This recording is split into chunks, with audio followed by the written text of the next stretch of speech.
Tuan-tuan, benda sayang tak boleh buat-buat. Sebut di mulut boleh, dalam hati siapa tahu. Malam ni siapa yang paling kita sayang dalam hidup kita? Hanya Allah yang tahu apa yang duduk dalam hati kita. Isteri kita kah? Suami kita kah? Harta kita kah? Allah ataupun Rasul kah yang paling disayangi dalam hati kita? Syarat dia Nabi beritahu dah, fa anta ma'aman ahbabta. Kamu akan dibangkitkan oleh Allah dengan orang yang paling kamu sayang. Kalau esok mati dalam malam ni, Rasulullah adalah yang paling kita sayang.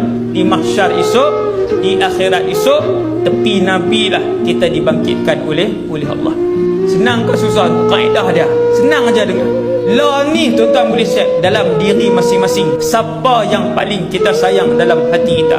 Tiap-tiap orang dia boleh bagi tahu diri dia sendiri benda apa yang paling dia sayang dalam hidup dia.